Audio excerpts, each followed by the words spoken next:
कर्म करने वाला जीव क्या है? कर्तव्य। और जीव जब सत्कर्म करता है तब तो उसके पास भक्ति आती है। देवहूति क्या है? भक्ति। और महाराज मनु की बिटिया एक क्षत्र राज्य, लेकिन स्वीकारा किसे? एक ऋषि को। ऋषिवर ने कहा कि देवी तुमने हमारे साथ पाणी ग्रहण स्वीकारा और हम अपने त्याग तपस्या का फल तुम्हें देते हैं, कामक विमान की रचना करते हैं। और कामक विमान की रचना करते फिर दिव्य वर्षों तक। तो कामक विमान ऐसा था जो इच्छा करे, जो कामना करे वो मिल गया।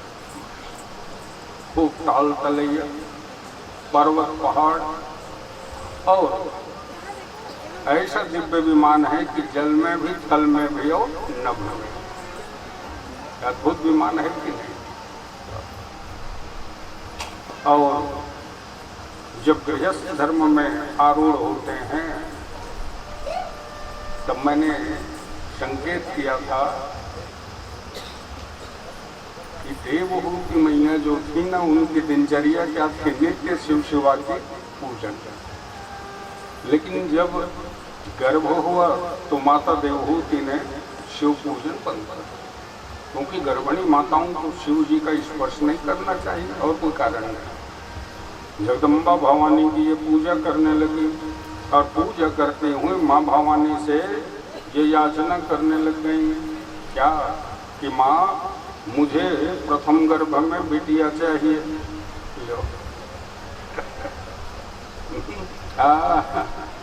कल संकेत किया था मैंने कि पुत्री पवित्र किए कुल दो। बिटिया जो है वो दोनों कुलों का उद्धार। इसलिए गृहस्थ में जब कन्या रत्न की प्राप्ति हो प्रसन्न हो जाइए। ऐसा नहीं बेटा हो तो न प्रसन्न हो, लेकिन बिटिया जो है ना, सौभाग्यशाली को ही कन्यादान कर सौभाग्य। प्रथम गर्भ में कन्या। और महाराज कर्दम क्या सोच रहे थे?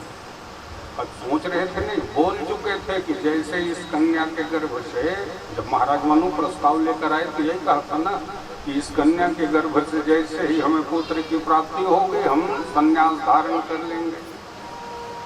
और हो गई बेटी। अब बेटिया हुई, कहा कर्दम ने, अरे हम तो सोच रहे थे बेटा हो कि हम निकल जाएं, कुटिया को भी छोड़ देंगे कि बेटिया हो गई। कर फिर माँ को दोबारा गर्भ। दूसरी बार भी जगदम्बा भवानी से यही प्रार्थना की कि माँ अब भी मुझे क्या चाहिए? बोले बेटी चाहिए। अरे फिर दोबारा बिटिया, तीसरी बार बिटिया, चौथी बार। ऐसा करते कथा भाग में संकेत किया गया है कि माँ देवहूति के गर्भ से 9 कन्याओं की प्राप्ति। ओह, अब एक बार और सुन लीजिए। कर्दम वह जीव है जो सत्कर्म करता है, और जीव जब सत्कर्म करता है तो उसके पास भक्ति आती है। भक्ति ने कहा कि महाराज आप कह रहे हो संन्यास धारण कर लो, अच्छी बात है, लेकिन थोड़ी सी भक्ति प्राप्त हो गई और संन्यास धारण कर लिया ना तो उजागर नहीं होगा। इसीलिए पहले भक्ति आनी चाहिए और भक्ति के बाद फिर नवधा भक्ति।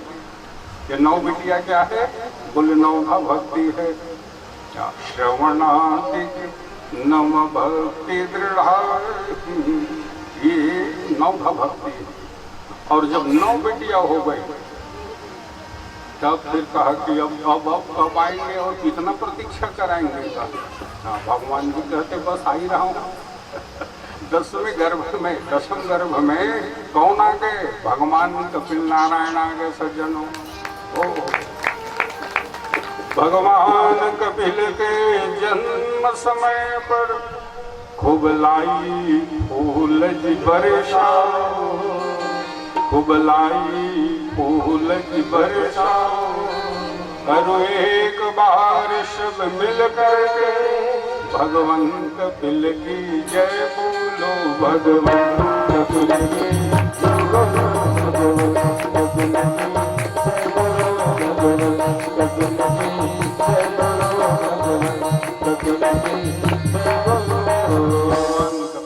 आ गए और अमलात्मा योगेंद्र मुनिंद्र जन करदम और देवहूति को बधाई देने के लिए आ गए। तो ये कपिल नारायण कौन है? बोले निर्मल ज्ञान के प्रतीक है। जब सत्कर्म करेंगे तो हमारे पास भक्ति आएगी और भक्ति दृढ़ होगी तो नवधा भक्ति, और जब नवधा भक्ति दृढ़ हुआ कि हमें दिव्य ज्ञान की प्राप्ति, यही निर्मल ज्ञान कौन थे? भगवान कपिल नारायण। सब लोग बधाई देने के लिए आ गए और बधाई देते हुए ये संकेत किया किसे? माँ को, कि माँ तुम्हारा बेटा ना तुम्हें उपदेश कराएगा। अरे भाई आप लोग देखते सुनते हो, है ना? होता क्या है, माँ के द्वारा पुत्र को उपदेश सुनना होता है, लेकिन यहाँ कहा गया आपका बेटा आपको उपदेश करेगा। माँ ने कहा अच्छी बात। और तब ऋषिवर करदम को मौका मिल गया। कहा देखो देवहूति, हमने कहा था ना जैसे पुत्र रत्न की प्राप्ति होगी तो हम गृह त्याग करके चले जाएंगे। कहा बिल्कुल जाओ, उसमें क्या है। ब्रह्मादि शक्तियों आए हुए बधाई देने के लिए, तो ब्रह्मा जी के साथ सब अमलात्मा योगेंद्र मुनिंद्र जन भी आए थे। कहा 9 बिटिया है, और 9 बिटिया में कौन कौन थी? माता अनुसुईया, अरुंधति, ये इनकी बिटिया है। और ब्रह्मा जी के साथ कौन आए थे? बोले वशिष्ठ ऋषि, अत्रि ऋषि। ब्रह्मा जी ने कहा एक काम करो, सबको पहले पानी ग्रहण कर दो। अनुसुईया को अत्रि के लिए दे दो, अरुंधति को वशिष्ठ के लिए, ओ 9 कन्याओं को पानी ग्रहण करा दो। उसके बाद देवहूति से कहा कि देखो मैं ऐसे नहीं जा रहा हूँ, जगतपति के सहारे तुम्हें छोड़ करके जा रहा हूँ। भगवान जी के पास आ गए, कहा प्रभु अब मैं जा रहा हूँ, देवहूति की रक्षा बाप के हाथ। कहा जाओ। अच्छा, महाराज करदम के बारे में सुंदर कहा भागवत में, इच्छा द्वेष विहीनेन सर्वत्र समचेतसा भगवत भक्ति युक्तेन प्राप्ता भागवती गति। ऋषिवर करदम कैसे थे? बोले इच्छा द्वेष विहीन, मन में कोई इच्छा नहीं, किसी के प्रति कोई द्वेषता नहीं, होना भी नहीं चाहिए, कोई द्वेष नहीं।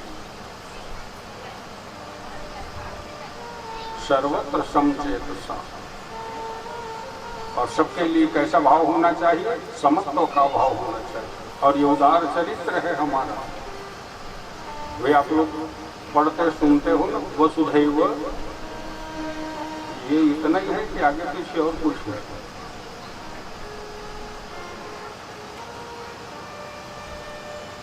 तो लिखा ही रहता है कई जगह वसुधैव कुटुंबकम, लेकिन पूरा सुनिए।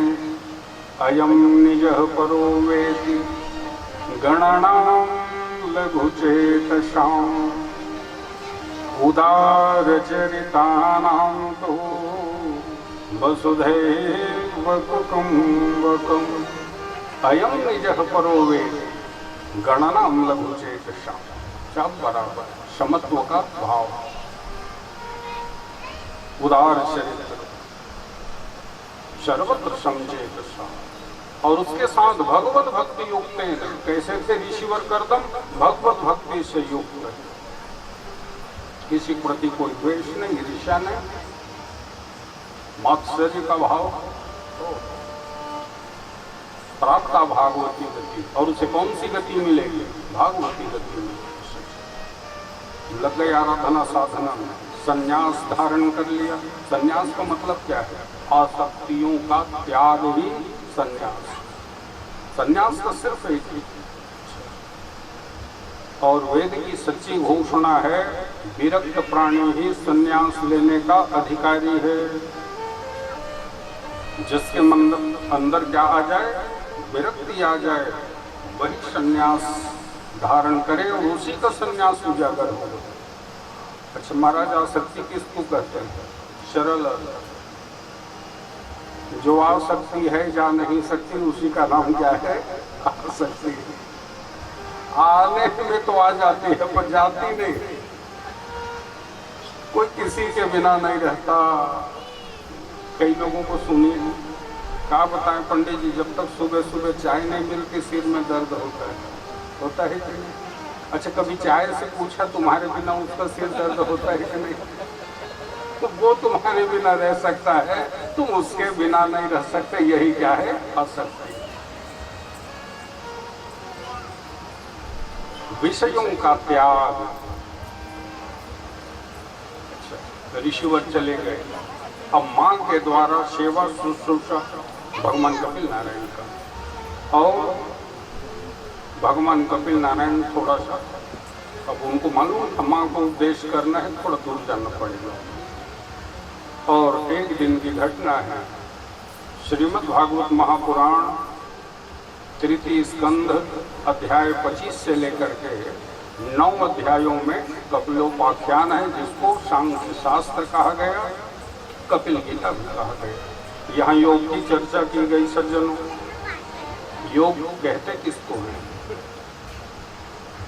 उपनिषदों में ये कहा गया, मुंडकोपनिषद में सूत्र आया, यदा पंचावतिष्ठन्ते ज्ञानानि मनसाशः बुद्धि न विचेष्टति तामाहुं परमां गतिम्। यदा पंचावतिष्ठन्ते, पांचों ज्ञानेंद्रियां निष्क्रिय हो जाए, बुद्धि भी किसी वस्तु के लिए चेष्टा न करे, तो समझ जाइए वही परम गति का लक्षण है। माँ पहुंच गई भगवान कपिल नारायण के पास और शिष्यता ग्रहण की। ऐसा नहीं कि माँ और बेटा, वहां भाव शिष्य और गुरु। शिष्यता ग्रहण की। कहा मेरे कुछ प्रश्न हैं। हाँ बोलो। हर जीव सुख पाना चाहता है, ये सबकी दशा है। हम सब क्या चाहते हैं? सुख। अच्छा ये बताओ, सुख की कामना तो हम सब करते हैं, पता नहीं सुख मिलता है कि नहीं। कोई कभी दुख की कामना किया है क्या? लेकिन फिर भी दुख मिलता है। कारण क्या है? पूर्व जन्म के किए हुए सुकृत और कुकृत हमारे द्वारा दोनों होता है। सुकृत भी होता है, कुकृत भी होता है, और दोनों का भोगता जो है, दोनों के फल का भोगता कौन होता है? बोले जीव। सुकृत का भी भोगता जीव है और कुकृत का भी भोगता जीव है,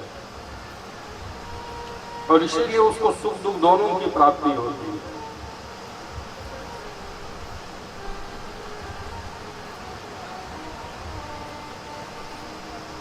अच्छा, हम सब मान बैठते हैं कि सुख से दुख की निवृत्ति है, परंतु याद रहे सुख से दुख की निवृत्ति नहीं है। आज सुख है कल दुख होगा, और आज दुख है तो कल सुख होगा, चलते रहता है। मगर हम मान बैठते हैं कि जैसे सुख की प्राप्ति होगी दुख की निवृत्ति हो जाएगी। लेकिन याद रहे जब सुख आता है तो वह भय उत्पन्न कराता है कि कल दुख और ना आ जाए। तो बोले महाराज दुख की निवृत्ति कब होगी? कहा आनंद की प्राप्ति कर लो, तो जितना मायने सुख रखता है उतना ही दुख, और जितना दुख उतना सुख। इसीलिए हमने कहा सच्चिदानंद रूपाय विश्वोत्पत्त्यादि हेतवे तापत्रय विनाशाय श्री कृष्णाय वयं नमः। आनंद रस में डूब जाओ। फिर सुख और दुख दोनों बराबर चाहता है जीव। अच्छा, भौतिक सुख सुख देने वाला नहीं। भगवान क्या कहते हैं? अनित्यम असुखम लोके इमं प्राप्य भजस्व माम। श्रीमद् भगवद गीता में ये भगवान की वाणी है। अनित्यम असुखम लोके इमं प्राप्य भजस्व माम। माँ देवहूति कह रही है, मन को बार बार समझाने से भी मन तृप्त होने वाला नहीं। सही बात है। तृष्णा सींची ना बुझे, दिन दिन बढ़ती जाए। लेकिन भौतिक सुख जो है वो सुख देने वाला नहीं है। इमं प्राप्य भजस्व माम, वो तो क्षणिक सुख होता है, इसके बाद फिर वही दुख। तो वैसे नित्य संसार को प्राप्त करके भगवान का भजन कर। लगता जरूर है कि मैं दुखी हूं और सामने वाला सुखी। ये सबकी एक ही दशा है। सुंदर कहा, धनहीन कहे धनमान सुखी, और धनमान कहे सुख राजा को भारी। राज कहे महाराज सुखी, और महाराज कहे सुख इंद्र को भारी। इंद्र कहे चतुरानन को सुख, ब्रह्मा कहे सुख विष्णु को भारी। बताओ, एक धनहीन प्राणी से लेकर के बात कहाँ तक पहुंची? धनहीन जो है वो क्या कहता है? धनवान सुखी। कोई पहुंच गया धनवान के पास, क्यों भैया कितने सुखी हो? अरे कहा, मेरी बात मत करो भाई, राजा को जाकर के पूछो, वैभवशाली है। कोई राजा के पास पहुंच गए। अरे कहा, मेरे पास तो गिने चुने गांव हैं जो जिसके पास अनंत साम्राज्य है उनसे पूछो। तो कोई वहां भी पहुंच गया। क्या कहते हो? अरे कहा, मेरी बात क्या करते हैं? कहा, जा करके इंद्र से पूछो। कहे, हाँ, कल तो वृक्ष है, कामधेनु गैया है, चिंतामणि। अब वहां भी पहुंच गए जी। हाँ, महाराज इंद्र क्या कहते हैं? तो इंद्र कहे चतुरानन को। मैं कहाँ सुखी भैया? राक्षस लोग आते हैं, मार के डंडा भगा देते हैं, भागना पड़ता है। मैं सुखी नहीं हूँ, ब्रह्मा जी सुखी हैं। कहा, कोई ब्रह्मा जी के पास पहुंच गए। क्या कहते हैं महाराज? तो ब्रह्मा कहे सुख विष्णु को भारी। मैं सुखी नहीं हूँ, बाघ ऊपर वाले के हाथ में। तब तुलसीदास, तुलसीदास जी महाराज क्या कहते हैं? तब तुलसीदास विचार कहे, एक भक्ति बिना सब जीव दुखारी। भक्ति के बिना सारे लोग दुखी। लगता जरूर है मैं दुखी हूँ और सामने वाला। अच्छा, एक चीज और बताएं, आज लोग जो दुखी हैं उसका कारण क्या है? सामने वाला जैसे सुखी होता है ना, खुद ही दुख। क्यों सुखी हो गए? सामने वाला सुखी है इसलिए मैं दुखी हूँ। अरे नारे बाबा, सामने वाला सुखी है तो तुम भी सुखी हो जाओ, और सामने वाला दुखी है तो तुम भी दुखी हो जाओ। दूसरे के सुख में सुखी हो जाना और दूसरे के दुख में दुखी हो जाना। पर लोगों की तो क्या करें, दूसरे सुख में दुखी होते दूसरे सुख में दुखी होने की आवश्यकता नहीं। एक भगति बिना सब जीव दुखार। देखो, भगवान के दो स्वरूप हैं, निर्गुण और सगुण। अच्छा, दोनों में कोई अंतर भी नहीं है। जो निर्गुण है वही क्या है? सगुण। भाई जैसे ब्लैक बोर्ड में शून्य लिख दिया, बताइए इसके बारे में क्या बताओगे? शून्य है, शून्य है। पर उसके आगे जैसे ब्लैक बोर्ड में एक लिखा था, हाँ, इसके बाद 2, 3, 4, 5, 6, 7, 8, 9 पूर्णांक क्या है? 9। पूर्णांक जो है वो 9 हो गया, उससे आगे तो फिर अंक ही नहीं है। तो जो शून्य है वो क्या हो गया, निर्गुण हो गया, और 1 से लेकर के 9 अंक क्या हो गया, सगुण हो गया। अब सगुण जो है वापस आ रहा है, 9 8 7 6 5 4 3 2 1। अब उस 1 को फिर शून्य में समाना है, कैसे समाएगा?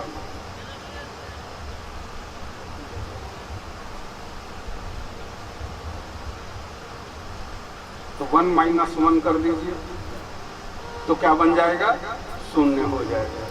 अर्थात निर्गुण ब्रह्म ही क्या बनता है, सगुण बनता है, और सगुण से फिर वह निर्गुण में समा जाता है। जैसे सोने का टुकड़ा, हमको अगर कोई दिखाए ये क्या है तो क्या कहेंगे, सोना है। लेकिन कारीगर उसी सोने के टुकड़े को लेकर के वो मुद्रिका तैयार करता है, और तब पूछा ये क्या है, क्या कहोगे, मुद्रिका है कहोगे। तो सोने का टुकड़ा क्या हो गया, निर्गुण हो गया, और मुद्रिका जो है वो सगुण हो गया। इसलिए संतों ने सुंदर कहा, अगुण नहीं सगुण नहीं कछु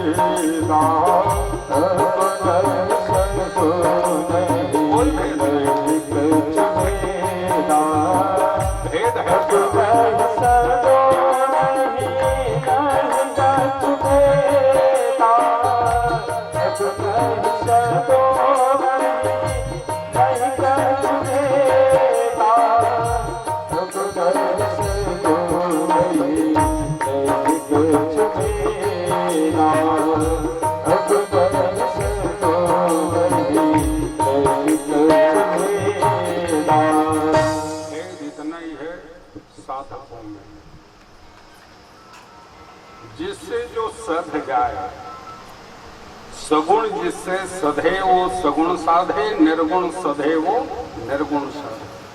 पर एक बात याद रखिए, निर्गुण ब्रह्म किसी भक्त के पास न गए और न जाने वाले। निर्गुण ब्रह्म के जो उपासक होते हैं उनको स्वयं आत्मबल के माध्यम से, ज्ञान बल के माध्यम से और कर्म बल के माध्यम से आवरण भंग करना पड़ता है, तब निर्गुण ब्रह्म उसे स्वीकार करता। और सगुण ब्रह्म की विशेषता क्या है, बोले वो चल करके खुद ही आते हैं भक्तों तक।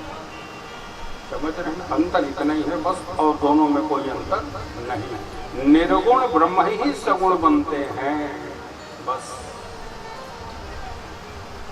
संतों ने तो इतना कह दिया, स्वरूप अगर भूल जाते हो तो कोई बात नहीं, लेकिन नाम भरे मत भूलना,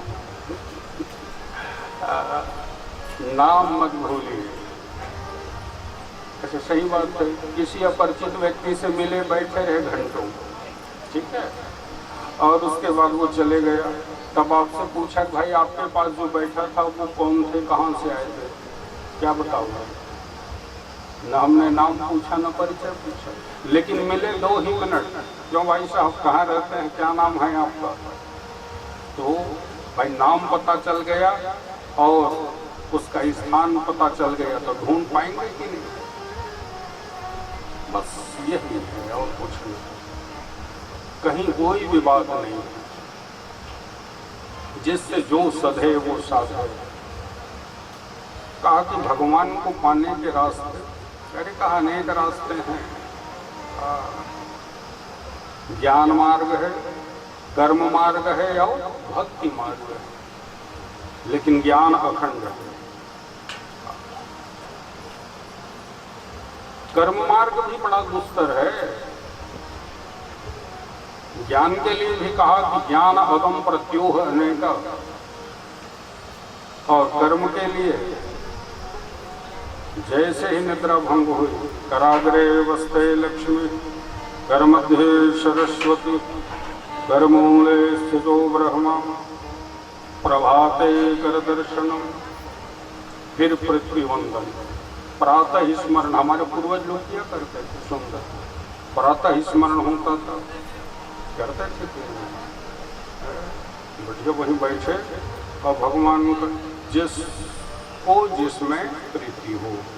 प्रातः स्मरामि गणनाथ मनाथ बंधु का ध्यान किया जा रहा है, भगवान गणेश जी का ध्यान कर रहा है। प्रातः स्मरामि रघुनाथ मुखारविंदम मंदस्मितं मधुर भाषि विशाल भालम कर्णामलं विचल शोभित कर्णगण्डं कर्णांत दीर्घ नयनं नयनाभिरामम्। क्या देख रहे हो? प्रातः स्मरामि रघुनाथ मुखारविंदम, भगवान जी हमारे सामने है रघुनाथ, और वो भी कैसे? मंदस्मितम, कैसे देख रहे हैं हमको? मधुर मधुर मुस्कुराते हुए देख रहे हैं। अच्छा ये बताओ, दिन अच्छा बीतेगा तुम्हें? आप प्रातः ही स्मरण गए, एक ही स्मरण बाकी, बिना मुंह धोए ले जी काटी करते हो।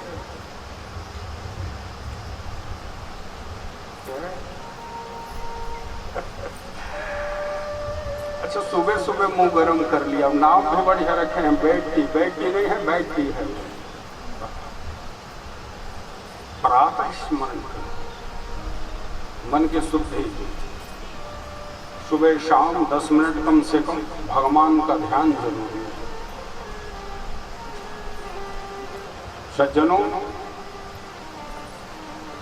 बताया गया। फिर उसके बाद विधि क्या है?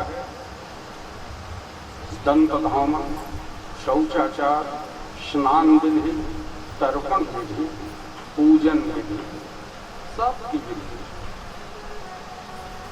शयन तक की विधि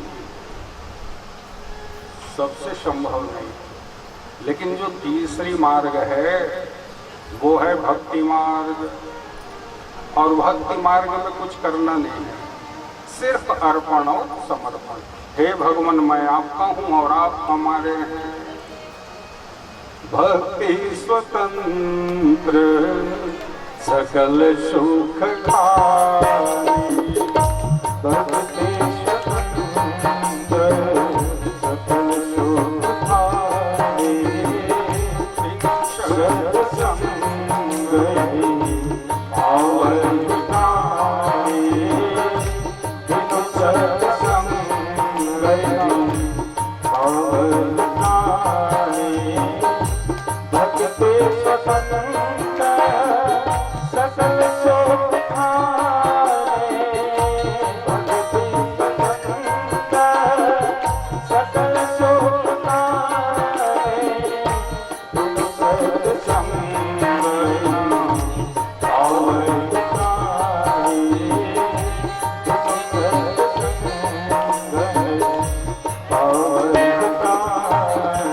बिनु सत्संग ये भक्ति की प्राप्ति नहीं। यद्यपि भक्ति जो है वो स्वतंत्र मार्ग है, लेकिन भक्ति के लिए क्या चाहिए? अर्पण और समर्पण। अच्छा एक चीज और याद रखिए, भक्ति में कोई दिखावा नहीं होना चाहिए। लोग भक्ति में ही दिखावा करेंगे। 9 दिन नवरात्रि शुरू हुआ, रखे पान फूल, कहाँ जा रहे हो? अरे माता जी पूजा के लिए जा रहे, और 9वें दिन करेंगे, 10वें दिन। भक्ति में दिखावा नहीं करना चाहिए। संतों ने सुंदर कथा सुनाई, सुनिए, मैं बता रहा हूँ। दिखावा कभी काम आता है, लेकिन कभी काम नहीं आता। एक गृहस्थी में एक अतिथि आया, संतों के द्वारा बताया हुआ, और जब अतिथि आया तो घर की जो माता जो थी ना, वो बड़ी, अब माता लोग तो होते भी भावुक हैं, वो खूब उसको अतिथि देवो भाव। अब जैसे खिलाया पिलाया गदगद हो गए। 1 दिन 2 दिन, 1 सप्ताह, 2 सप्ताह, 1 महीना, 2 महीना हो गए। अब एक दिन पूछने लगी कि महाराज ये तो बताओ, तो अतिथि को आए 2 महीना हो गया, ये जाएंगे कब? और जैसे पूछा जाएंगे कब, तो बिगड़ गए पतिदेव जी भगवान। क्या पूछती हो कब जाएगा, और खिलाओ कहां से जाएगा। तो महाराज कैसे बात करते हैं, खिलाऊंगी कैसे, अतिथि है तो खिलाना तो पड़ेगा। हाँ तो फिर क्यों पूछती हो कि कब जाएगा। नहीं फिर भी महाराज 2-2 महीना होगा, कुछ तो उपाय होगा। पतिदेव जी भगवान ने कहा अच्छा एक काम करते हैं, क्या, बोले कल झगड़ा करेंगे दोनों। कहा महाराज हम लोग तो कभी झगड़े ही नहीं, ऐसी गृहस्थी थी कभी झगड़ा ही नहीं हुआ था। बोले कभी झगड़े नहीं दिखाऊंगा झगड़े ही, सच में थोड़ी झगड़ना है, दिखावे में झगड़ना है। चलो ठीक है प्रयास करेंगे कल। और दूसरे दिन सुबह सुबह बस पतिदेव जी भगवान ने कहा देवी जी चाय मिलेगी। अब वो चाय मिलेगी, कहा पहले से तय था कल झगड़ना है, कल क्या दिन भर चाय करते रहते हो, नहीं मिलने वाले है चाय। और चाय कहते हो आज भोजन भी नहीं मिलेगा। और जैसे कहा भोजन भी नहीं मिलेगा तो अतिथि सुन रहा था, अरे जब इन्हें ना मिले तो हमें कौन पूछता है। बस तो पकड़े पहला वो चल पड़े। तो पति देव जी ने इशारा कर हाँ जा रहा है, निकल गया बेचारा। तो पतिदेव जी ने देखा पत्नी आंसू बहा रही थी, कहा रही पगली ये आंसू काहे बहा रही है, हमने सच में थोड़ी डांट फटकार लगाई तुम्हें, हमने तो दिखावे में झूठ मूठ में डांट लगाई है, एक तो सचमुच में आंसू काहे बहा रही। पत्नी ने कहा महाराज ये सचमुच की आंसू नहीं है, ये भी झूठ मूठ की है। अच्छा हमको लगा कि तो सच में आंसू बहा रही। नहीं कहा ये जो है ना ये दिखावे का आंसू है। इतने में जो गया हुआ अतिथि थे ना, अतिथि जो था वो थैला लेके वापस आ गया। कहा हम भी कोई सच में थोड़ी गए थे दिखाने, आ गए देखो। तो भाई दिखावा जो है कभी काम आता है तो कभी भक्ति दिखावे में, भाव से भगवान मिलने वाले। ज्ञान मार्ग, कर्म मार्ग और भक्ति मार्ग, 3 मार्ग है सचल भगवान को पाने के लिए। और जिससे जो मार्ग सद जा रहा है,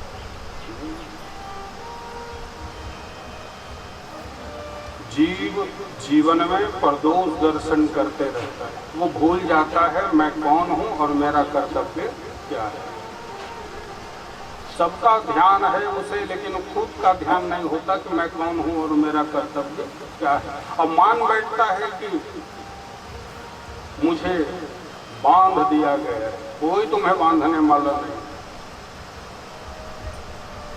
जैसे पढ़ते हैं बंधे वो ईव मरकट की नाई, बंधे वो है कि बांधे वो है, बंधे वो बांधे वो नहीं। बांधे वो होता तो दूसरे के द्वारा बांधा गया होता, और बंधे वो माने खुद के द्वारा बंधा हुआ।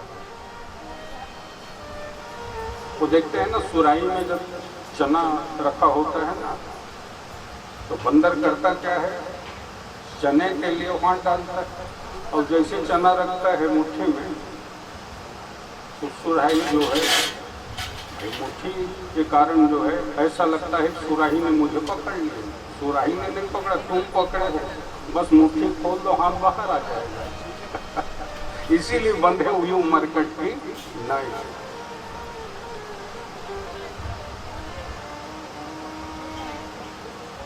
सज्जनों भगवान एक बात याद रखिए, मैं कल भी संकेत किया था, केचिद वदन्ति गुणहीन जनो जघन्य, केचिद वदन्ति धनहीन जनो जघन्य, व्यासो वदत्यखिल वेद पुराण विज्ञो, नारायण स्मरणहीन जनो जघन्य। जो भगवान से विमुख है, क्या सुंदर बात कहा, जो जीव भक्ति से विहीन है। तुलसीदास जी क्या कहते हैं, जिन्ह हरि भगत हृदय नहीं आनी, जीवत शव समान ते प्राण। जो जिसके पास भक्ति नहीं है तो जीवत, जीते हुए भी कैसा है, शव समान, जीते हुए भी वो शव के जैसा। इसलिए भक्ति की शक्ति हो, भगवान का नाम स्मरण करते रहिए, नाम की खूब महिमा है। नीतिकार क्या कहते हैं, शतम विहाय भोक्तव्यम। नीतिकार क्या कह रहे हैं, 100 कामों को छोड़कर पहले क्या करिए। लोग पूछते हैं महाराज पहले 100 कामों को छोड़ के खाना है तो नहाएं कि न नहाएं। अरे पहले सुन तो लो रे भाई, सहस्त्रम स्नान माचरे, हजारों कामों को छोड़कर पहले क्या करिए, स्नान करिए। लेकिन याद रखिए, लक्ष्यम विहाय दातव्यम, लाखों काम को छोड़िए और पहले क्या करिए, दान करिए। लेकिन उससे भी और कोटि त्यक्त्वं हरिं स्मरे, करोड़ों काम को छोड़कर पहले क्या करिए, भगवान के दिव्य नामों का स्मरण करिए। क्यों? बोले गौ कोटि दानम ग्रहणे सुकांसी, प्रयाग गंगा युत कल्पवासम, यज्ञायुतम मेरु सुवर्ण दानम, गोविंद नामने न कदापि तुल्यम। इतनी भारी महिमा है भगवान के नाम। गौ कोटि दानम, करोड़ों गौ का दान। ग्रहणे सुकांसी, ग्रहण में कहाँ चले जाइए, गंगा स्नान के लिए कांसी चले जाइए। प्रयाग गंगा युत कल्पवासम, माघ के महीने में क्या होता है, कल्पवास होता है। आज भी प्रयाग में वहां जाकर के कल्पवास करिए। यज्ञायुतम, यज्ञ कर लीजिए। मेरु सुवर्ण दान, और सुमेरु के समान क्या कर लीजिए, सोने का दान कर लीजिए। ये सब एक तरफ, लेकिन गोविंद नाम ने न कदापि तुल्यम, ये है भगवान के नाम की महिमा। भगवान के नाम के सामने सारी वस्तुएं ठीक ही है। बस इसीलिए स्मरण करते रहिए भगवान के नाम को। दिव्य उपदेश भगवान कपिल नारायण माँ देवभूति को कर रहे, और ऐसा उपदेश करते अष्टांग योग की चर्चा, यम नियम आसन प्राणायाम प्रत्याहार धारणा ध्यान समाधि।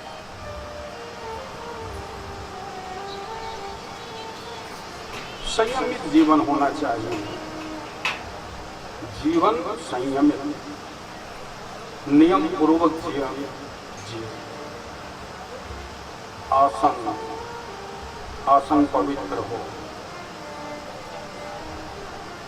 जिस आसन में हम बैठते हैं ना, एक चीज तो ये है कि अपने आसन में किसी को और बैठने नहीं देना चाहिए, और दूसरे के आसन में बैठना भी नहीं चाहिए। मंत्र है, माला है, आसन है, ये बदलना नहीं चाहिए।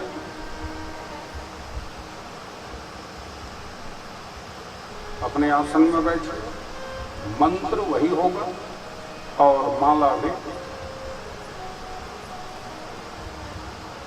कभी बाहर गए, माला नहीं है, जप करना है तो कैसे करेंगे, कर माला।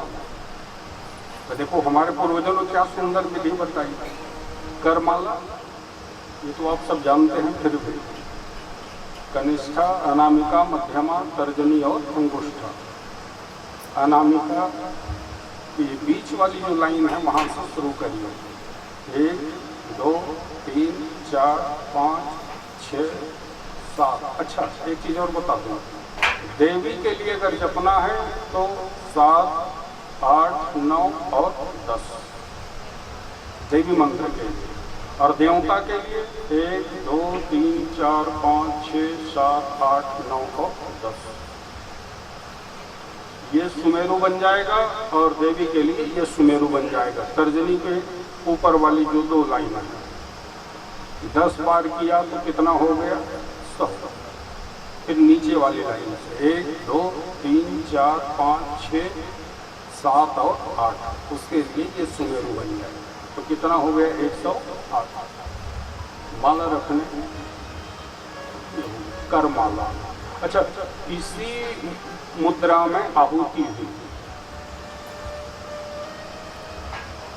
जैसे आचार्य लोग जब आहुति कराते हैं तो क्या कहते हैं? सर्वे होतार सावधान भवन मृग मुद्रा में आहुतिम जो याद। ये जो लाइन बनी हुई है ना, ये पहले वाली लाइन है। और तर्जनी को और कनिष्ठा को अलग कर दीजिए। तो ये मुद्रा काहे का हो जाता है? मृग मुद्रा। और सांकल्य लेकर के एक बार लेकर के एक ही बार आहुति डालिए। और कब डालिए? कई लोग तो दूर बैठे रहते हैं, बैठे ऐसे हैं, न हाथ में सांकल्य है न कुछ नहीं, उधर स्वाहा चले न तो स्वाहा, फोकट में कहे स्वाहा। जब आहुति कर रहे हैं तभी स्वाहा का प्रयोग करिए। अग्नि पत्नी क्या है?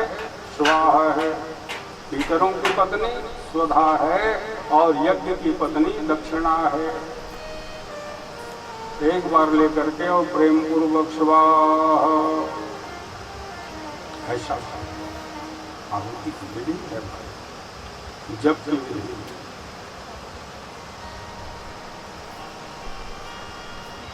नित्य जप हो, नित्य ध्यान हो, संयमित जीवन हो, यम नियम आसन प्राणायाम पूरक कुंभक और रेचक 3 दिन।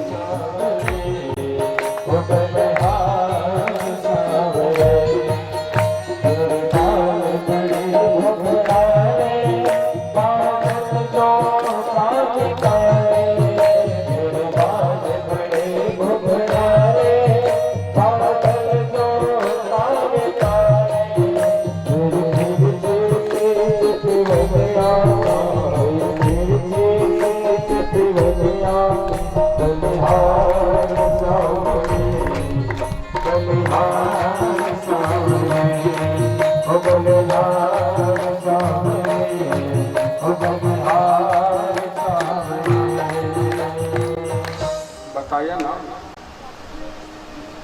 सूर्य जब मकर राशि का होता है, सूर्य कितने हैं? 12। राशि भी कितने हैं? 12। और एक वर्ष में मास भी 12। तो एक एक राशि का एक एक क्या होता है? सूर्य। मेष का सूर्य, वृषभ का सूर्य, मिथुन का सूर्य, कर्क का सूर्य, सिंह का सूर्य, कन्या का, तुला, वृश्चिक, धनु, मकर, कुंभ और मीन। तो जब सूर्य मकर राशि का होता है ना, तब प्रयाग में कल्पवास, माघ मकर गत रवि जब होई, तीरथ पति नियाम सब होई। माघ मकर गत रवि जब होई, तीरथ पति नियाम सब होई।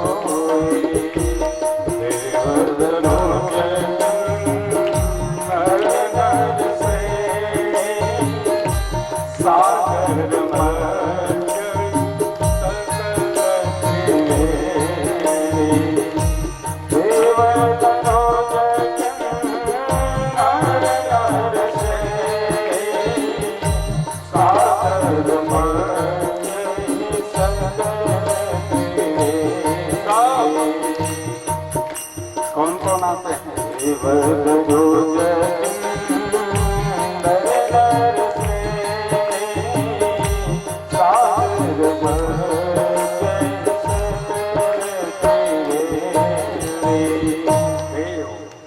धनुज किन्नर नर श्रेणी सब आते हैं। क्यों? सादर मज्जन, माजने के लिए। मांझना जरूरी, देह की शुद्धि जरूरी है, गृह की शुद्धि जरूरी है, पात्र की शुद्धि। यहाँ काहे बैठे हैं? मांझने के लिए ही बैठे है कि नहीं बैठे? हाँ, मांझ लो, अंतरात्मा शुद्ध कर लो, बस यही कथा का फल है। और सुन करके भी अगर ये मंजाया नहीं तो फिर सुनना व्यर्थ है। दक्ष प्रजापति का वहां आगमन हुआ और मान बैठा कि महादेव ने अपमान किया और इसीलिए वो यज्ञ कर लेते। परीक्षित ने पूछा, महाराज दक्ष अदक्ष? बोले दक्ष अदक्ष नहीं था, क्रिया दक्षो दक्ष। वो ही व्यक्ति अदक्ष नहीं होता, क्रिया ही उस महिमा स्तोत्र में ना ये सूत्र मिलता है, क्रिया दक्षो दक्ष क्रतुपतिरधीशस्तनुभृत मृषेण मातृजम शरणदशदस्या सुरगणा। क्रिया दक्ष, दक्ष दक्ष नहीं था, उसकी क्रियाकलाप ही अदक्ष। और इसीलिए बृहस्पति शवज में यज्ञ किए और सती का विसर्जन और पार्वती का आगमन। पार्वती भवानी शंकरो वंदे श्रद्धा विश्वासरूपिणम। माँ पार्वती क्या है? श्रद्धा। और महादेव क्या है? विश्वास। हर गृहस्थ में क्या होना चाहिए? श्रद्धा और विश्वास। जहाँ श्रद्धा होगी और विश्वास, वहाँ दो बेटे होंगे, पुरुषार्थ और विवेक। पुरुषार्थ कार्तिकेय, विवेक गणेश। शिव जी की गृहस्थी तो अद्भुत गृहस्थी है, शिक्षा लेने योग्य। समस्त बैर भाव वाला प्राणी एक ही छत के नीचे। तो मैं कभी सोचे हैं महादेव का वाहन क्या है? ठीक है, अच्छा पार्वती मैया का वाहन क्या है? सिंह है। वो सिंह बैल को देख करके कैसे क्यों बैठता हुआ? आज यहाँ दशा ये है, भाई भाई तो नहीं बनता।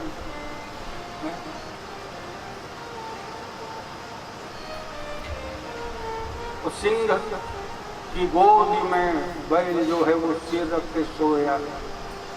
अच्छा, महादेव गले में का है और गणेश जी वाहन का है। जो सर को वो चूहे देख के कैसे चुप बैठता होगा। और कार्तिकेय का वाहन क्या है? मयूर। वो सर्प को देख करके, लेकिन नहीं, समस्त बैर भाव वाला प्राणी एक ही छत के नीचे। यही शिव जी की गृहस्थी से क्या है? शिक्षा है। धर्म प्रकरण। उसके बाद है अर्थ प्रकरण, जहां महाराज मनु के ज्येष्ठ पुत्र। अच्छा देखो, यहाँ तक जो कथा सुनी ना, महाराज मनु की जो बिटिया के बारे में कल बताया, आपूति देवहूति और प्रसूति, बेटे की कथा। तो महाराज उत्तानपाद की कथा भागवत में लिखा कि जाये उत्तानपादस्य सुनीति सुरचिस्तयो। उत्तानपाद। अच्छा, उत्तानपाद किसको कहते हैं? उत्तम पद पर बैठा हुआ जीव ही क्या है? उत्तानपाद। तो बोले महाराज उत्तम पद पर बैठा हुआ जीव है कौन? कितनी योनियां हैं? आकर 4,84,84 लाख योनि। और 84 लाख योनियों में कोई श्रेष्ठ योनि है तो वो कौन सा योनि है? मनुष्य। जीव मात्र ही क्या है? उत्तानपाद है। इसके दौरानी सुनीति और सुरुचि। सुस्थ नीति, जो सुस्थ नीति हो, स्वस्थ नीति हो, वह क्या है? सुनीति है। सु माने सुंदर, नीति जिसके पास हो वह क्या है? सुनीति है। और स्वस्थ रुचि, जिसके पास सुंदर रुचि है वह क्या है? सुरुचि। लेकिन पट्टराज जी कौन थी? सुनीति। और सुनीति ऐसे मां को पुत्र कौन हुआ महाराज? ध्रुव। लेकिन एक समय की घटना बताई गई कि महाराज उत्तानपाद आखेट खेलने गए। वहां उन्होंने क्या देखा? एक दिव्य सुंदरी कन्या को रथ रोक दी और रथ से उतरकर उस कन्या से पूछा कि देवी तुम कौन हो और यहाँ जंगल में किसकी प्रतीक्षा कर रहे हैं? बोले आप ऐसे राजकुमार की मैं प्रतीक्षा कर रहे हैं महाराज। क्यों? बोले अगर आप ऐसे राजकुमार मिल गए तो मैं ब्याह कर लेती। और देखो गंधर्व विवाह के अनुकूल राजा ने क्या कर लिया? विवाह। और विवाह करके रथ में बिठा करके सुरुचि को कहाँ ले आया? राजमहल में। लेकिन सुनीति की नीति क्या थी? जब भी राजा कहीं जाता ना, ये तो रानी तो फिर आरती पूजा कर विदा करती और जब आते तो फिर आती कि थाल सजा करके। लेकिन आज क्या देखा? सुनीति थाल सजा करके खड़ी है और देखती है कि रथ से राजा के साथ एक और कोई। अच्छा पूछना चाहिए था कि ये कौन है महाराज जिसे आप लेके आ रहे हो? लेकिन सुनीति ने नहीं पूछा। आरती पूजा करी, स्वागत किया, महल प्रवेश। और जैसे महल में गई तो सुरुचि पूछने लगी ये कौन है? पूछना सुनीति को चाहिए था लेकिन पूछ रही है कौन? सुरुचि। ये कौन है? कहिए हमारी बड़ी रानी है, इनका नाम सुनीति। कहा महाराज हम तो इस महल में तभी रहेंगे जब इसे महल से बाहर निकालोगे। सुन रहे हैं? राजा सुरुचि के वश में, माया के वश में होने के कारण सुनीति का त्याग कर दिया और सुनीति के साथ भजनानंदी ध्रुव का भी त्याग कर दिया। महल से बाहर उसको एक कुटिया दे दी, रहो तुम। मगर सुनीति की नीति को सुनिए। सुनीति संतों की सेवा करती, कोई अतिथि आ जाए उसकी सेवा।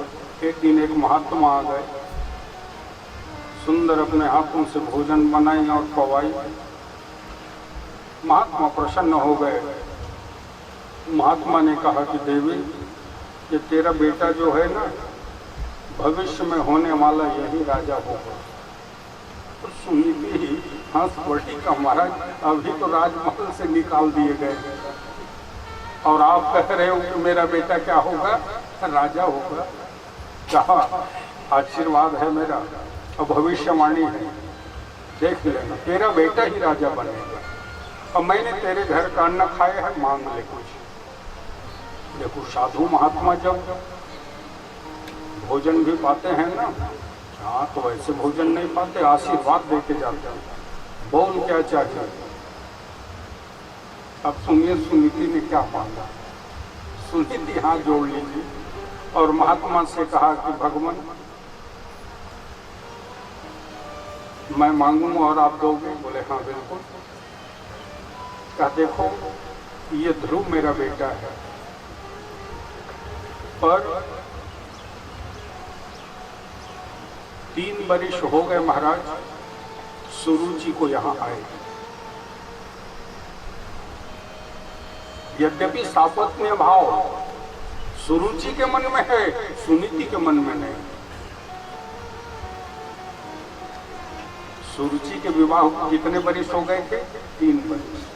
पर कहा महाराज उसे कोई संतान नहीं है, आशीर्वाद देना है तो यही आशीर्वाद दीजिए कि सुरुचि को भी एक संतान हो जाए। महात्मा ने कहा बारे सुनीति, इसीलिए तेरा नाम सुनीति है। वो आते ही तुम्हें घर से बाहर करा दी और तुम उसके लिए संतान की कामना कर रही थी, धन्य हो गई तुमका। मैंने आशीर्वाद दिया और फल क्या हुआ? सुरुचि को भी एक पुत्र की प्राप्ति, नाम था उत्तम। लेकिन ध्रुव को मां का संस्कार, इसीलिए कहा गया है सर्वेषां गुरूणां च जन्मदाता परो गुरु। प्रथम कोई गुरु है तो वो कौन है? मां। इसलिए मातृदेवो भव, फिर उसके बाद पितृदेवो भव, फिर गुरुदेवो भव, आचार्य देवो भव, अतिथि देवो भव। पर प्रथम कोई गुरु है तो वो पिता ब्रह्मा। ब्रह्मा जी के मुख कितने हैं? 4। एक एक मुख में कितने नेत्र हैं? 2-2। तो कितने नेत्र हो गए? निरखिराम विधि छविहर्षान, 8 नयन जान पछितान। कितने नेत्रों से निहार रहे हैं? 8 नेत्रों से निहारने के बाद भी ब्रह्मा जी पछताने लगे। क्यों पछता रहे? बगल में देखे तो महादेव विराजे, और महादेव के मुख कितने हैं? 5। और एक एक मुख में कितने नेत्र हैं? 3 नेत्र हैं। तो कितना हो गया? नयन 5-10 अति प्रिय लागे। इनका 15 है और मेरा 8, 7 कम हो गया। काश मुझे भी 15 नेत्र होता तो मैं भी 15 नेत्रों से भगवान को निहारता। आवाज देखे महाराज इंद्र को जो श्राप मिला था ना, गौतम नारी श्राप को, बस भग होने का, वो क्या बना हुआ था? सहस्त्र नेत्र बन गए थे और सहस्त्र नेत्रों से महाराज इंद्र निहार रहे थे। खूब सराहना की गई कि आज पुरंदर समको नाय। तो नेत्र वही धन्य है जो भगवान का दर्शन किया करे, कान वही धन्य जो भगवान की कथा सुनता हो। पृथु जी महाराज ने कहा कि मुझे 10,000 कान मिल जाए, 10 दिशाओं में जहाँ आपकी कथा हो सुन के मैं पृथु चरित्र। और इसके बाद चतुर्थ प्रकरण, धर्म प्रकरण में दक्ष प्रजापति, अर्थ प्रकरण में उत्तानपाद, काम प्रकरण में वेन और मोक्ष प्रकरण में प्राची बहिष्ठ। भूमि रापो नलो वायु खम मनो बुद्धिरेव, ये प्रकृति अवस्था है। और समयाभाव के कारण मैं चतुर्थ स्कंद को प्रणाम करता हूँ और प्रवेश करता हूँ पंचम स्कंद में, जहाँ महाराज मनु के द्वितीय पुत्र जिनका नाम था प्रियव्रत। क्या नाम है? प्रियव्रत। भगवान श्री सुखदेव जी कहते हैं, श्री शुकवाच बाढ़ मुक्तम भगवत उत्तम श्लोकस्य श्रीमच्चरणारविंद मकरंदरस।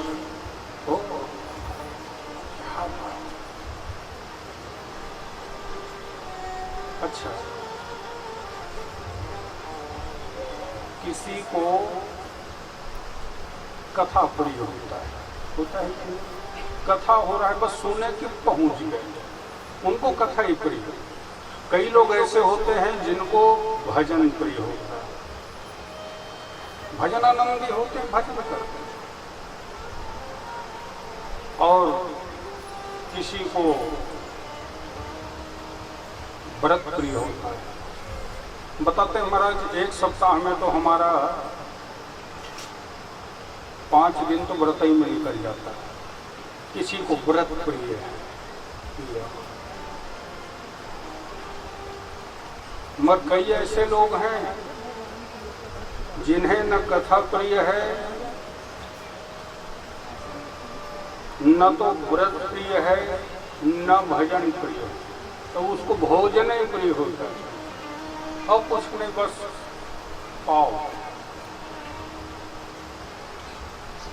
इनका नाम क्या था? प्रिय व्रत। नारद जी का सत्संग मिला, चले गए। गंधमादन तो त्याग तपस्या करके तब पिता इनको लेकर के आए और नारद जी के समझाने पर ही आए। सबसे अधिक राज्य किया, बड़े शोधी किस्म के बैठ गए। एक दिन विचार करने लग गए कि भगवान भुवन भास्कर जब सुमेरु की प्रदक्षिणा करते हैं तो आधे भूभाग जो है प्रकाशित और आधे भूभाग अंधकार में, एक साथ प्रकाश से प्रकाशित होना चाहिए। सप्त प्रदक्षिणा करते हैं, सप्त प्रदक्षिणा करने से अखंड भूभाग जो है 7 भाग में विभाजित, और इसीलिए भगवती वसुंधरा क्या कहलाती है? सप्तद्वीप वसुंधरा, 7 द्वीपों का निर्माण, कोस द्वीप, क्रौंच द्वीप, पुष्कर द्वीप, शाल्मली। हम लोग जिस द्वीप में रहते हैं, इस द्वीप का नाम क्या है?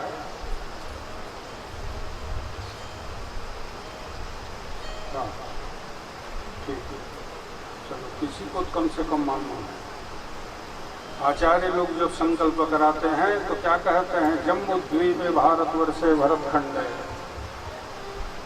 भारत के साथ क्या जुड़ा हुआ है? वर्ष। उत्तरम यत् समुद्रस्य हिमाद्रश्यैव दक्षिणम वर्षम तद भारतम नाम भारतीयत्र संतति। क्या कहते हैं इसको? भारतवर्ष। कई जगह देखिए भारत माता की जो फोटो लगी रहती है ना, उसके नीचे एक श्लोक मिलता है, हिमालयं समारंभा यावद्दिन्दुं सरोवरं तं देव निर्मितं देशं हिंदुस्तानं प्रचक्षते। हिंदुस्तानम, इसका नाम क्या है? हिंदुस्तान। अपभ्रंश में हिंदुस्तान हो गया, स्थान है हिंदुस्तान में, हिंदुस्तान। भारत के उत्तर में क्या है?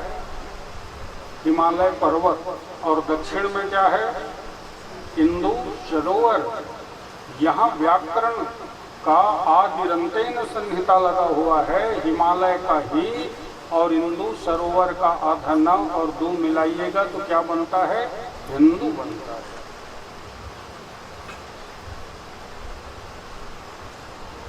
तो मैं बता रहा था इस द्वीप का नाम जम्बू द्वीप है, कुश द्वीप, और सबका गुणधर्म नाम बदलते रहता है। अब क्या हो गया? बोले एशिया द्वीप हो गया, है कि नहीं?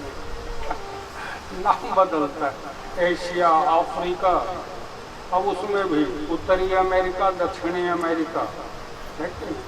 सब बदलता है। सज्जनों, इनके वंश में महाराज आग्नेर्ध हुए, और आग्नेर्ध के कुल में हुए महाराज नाभि, और नाभि के कुल में आए कौन? भगवान ऋषभदेव।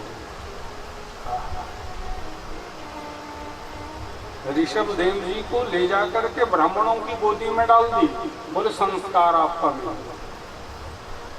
और ऋषभदेव जी भगवान की ब्याह इंद्र की जयंती नामक कन्या से और 100 पुत्र हुए, जिनमें ज्येष्ठ पुत्र कौन हुए? महाराज भरत। ये वही भरत हैं जिस भरत से इस देश का नाम क्या हुआ? भारत। तब लोग कहेंगे महाराज जब भरत हुए तो भारत हुआ, तो इससे पूर्व क्या नाम था? कि बेनाम था ये देश? नहीं, अभी बताया ना, इसी का नाम क्या है? हिंदुस्तान। इसी देश को क्या कहा जाता था? बोले अजनाब खंड। जिस देश में अजन्मा ब्रह्म जन्मते हैं उसका नाम क्या है? अजनाब खंड। अज माने ब्रह्म, शब्दाना माने कर्ता।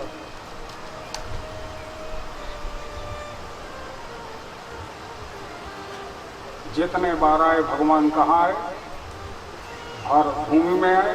अच्छा, इसीलिए लोग हमसे चिढ़ते हैं, तुम्हारे यहाँ क्यों जाते हैं? तो वो तो तुम जानो तुम्हारे यहाँ क्यों नहीं जाते भाई। हम तो इतना ही जानते हैं हमारे यहाँ आते हैं, और कारण सिर्फ एक है। कौन सा कारण? राम ही केवल प्रेम पिया, राम केवल प्रेम पिया,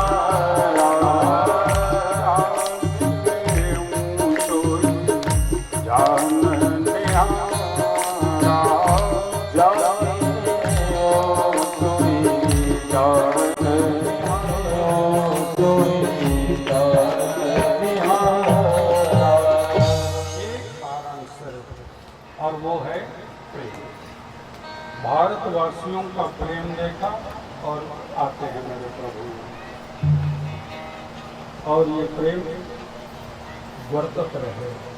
हाँ, जरूरी। वृंदावन मथुरा में आए, अवध में आए, सब लोग होका गए, इसलिए यहाँ आते रहे और यही आना चाहिए बचाओ तो।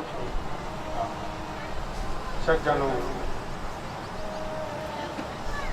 भाववश्य भगवान।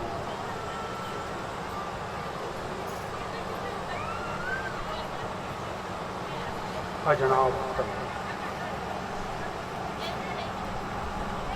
100 पुत्रों में ज्येष्ठ पुत्र भरत। अच्छा, भागवत में भी भरत है, रामायण में भी क्या है? भरत है, और महाभारत में भी शकुंतला पुत्र। नाम सुने उसने? भरत। मेनका की इतिहास शकुंतला, समझ गए? विश्वामित्र क्या तपस्या भंग करने आई थी, तो ये 5 वर्ष का था। कौन? महाभारत वाला भरत, महान तेजस्वी, और खेलता था शेरनी बच्चों के साथ, और शेरनी बच्चे कान पकड़ के उठाए ना, तो और अगर कहीं गुर्राई ना तो हाथ ऐसा करते, दांत तोड़ दूंगा। ऐसा भरत 5 वर्ष में, महान तेजस्वी। और रामायण के भरत को सब जानते हैं। भरत सरीस को राम सने, भरत सरीस को राम सने, जग पुराण राम तुझे, जग पुराण राम तुझे, भरत सरीस को और सुमति आदि 5 बेटे हुए। उत्तर को राज्य देकर ये कर्नाटक क्षेत्र को चले गए। अद्भुत त्याग तपस्या से, विष्ठा से मलय की सुगंध, अजगर वृत्ति अपनाना। अजगर इसको शयन वृत्ति भी कहते हैं। दैव साथ जो मिल जाए वो पागल। महाराज भरत ने राज्य किया और राज्य करते सत्संग भी किया। मैंने संकेत किया, हर गृहस्थी में सत्संग जरूरी है। किसी भी प्रसंग को लेकर के, चाहे 10 मिनट के लिए करिए, जरूर करिए। नित्य सत्संग। क्यों? बोले पता नहीं किस क्षण के सत्संग से हमें ज्ञान की प्राप्ति हो जाए और हमारा जीवन बदल जाए। इसलिए नित्य सत्संग जरूरी है। सत्संग किया अनेक में और साधना एक में। साधना के लिए काम हुआ, ये भी गृह त्याग करके चले गए। वन को और सुंदर कुटिया बनाई, त्रिकाल संध्या करते हैं। सततम महिषा विरक्ता शाप्यन्नमिच्छति जनं सजनोऽन्यसत् अस्मत्कृते च परितुष्यति काचिदन्या देताञ्च तञ्च मदनञ्च इमाञ्च माञ्च। मर यहाँ महाराज जड़ भरत विचार करने लग गए, होई हैं सुफल आज मम लोचन। मुझे ले जा रहा है किसके लिए? माँ भगवती में बलि देने के लिए। आज मेरा जन्म धन्य हो जाएगा, मेरा जन्म सफल हो जाएगा, ये नेत्र सफल हो जाएगा। ले गया और जब बलि देने के लिए ले गए तो राजा गर्भगृह में पूजा करने लगा। महाराज भरत को दशरथ स्नान कराया गया, जनेऊ दी, नूतन वस्त्र धारण करा करके जब ले गए, जैसे ही पहुंचा मंदिर प्रांगण के पास तो अनुयायी लोग सब गान कर रहे थे। महाराज जड़ भरत ने भी देखा, द्वार दया का खोलो माँ, महल खजाना खोलो, द्वार दया का खोलो माँ, महल खजाना खोलो, द्वार दया का खोलो माँ, महल खजाना खोलो, द्वार दया का खोलो माँ, महल खजाना खोलो, द्वार दया का खोलो माँ, महल खजाना खोलो, द्वार दया का खोलो माँ, महल खजाना खोलो। आवाज लगाई और तब राजा पट खोला। महाराज जड़ भरत को गर्भगृह में ले जाया गया और राजा ने पूजा करी, नरबलि की, और बताने लगा कि हम तुम्हें यहाँ बलि देने के लिए लाए हैं, तेरा जो इष्ट हो तो ध्यान कर ले। अरे कहा, माँ के आंचल में सबको शांति मिलती है और मैं तो माँ के आंचल में आने के बाद और कोई इष्ट ढूंढूं। अरे ये मेरे नयन तरस रहे थे,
राजा ने कहा तुम शीश झुकाओ। बोली अम्बे मैया जय। बस राजा सामंतक के केस को पकड़ा, खड्ग चलाया, सिर धड़ चला। जितने अनुयायी सब बैठे थे बाहर, बस सबके केस को पकड़ा, खड्ग चलाया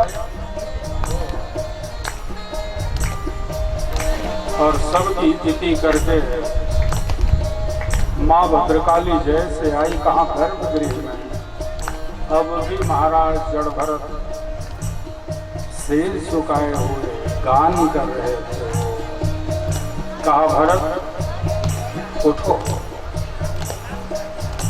महाराज भरत ने जैसे ही दृष्टि डाली, क्या देखा? माँ जगदम्बा को देखते ही दंडवत करते हैं। कामैया सामंत है कहाँ, अब तक खड्ग नहीं चलाई। बोले ये देखो मैंने नीति कर अपने सुख के लिए वो दूसरे को दुख देना चाहता था। बेटा तुम जिस साधना को लेकर आगे बढ़ रहे हो, तुम्हें एक दिन परम पद की प्राप्ति होगी, ये मेरा आशीर्वाद है। जाओ। माँ का अंतर ध्यान मूर्ति के रूप में माँ परिणित हो गए। महाराज जड़ भरत आगे बढ़ रहे थे। भयहारिण भवतारिण भवभागिनी जय माँ, जग जननी जय माँ, जग जननी जय माँ, जग जननी जय माँ, जग जननी जय माँ। माँ भवानी का ध्यान करके आगे जा रहे थे। नंदन नंदित में दिन गे सब नोदित नंदित दे, गिरिवर वंद्य सिरोधे आसे विष्णु विलासे विष्णु दे, भगवती ऐसे कंठ कुटुम्बे भोर कुटुम्बे भोर दे। जय जय हे महिषासुर मर्दिनी लंबक परदिनी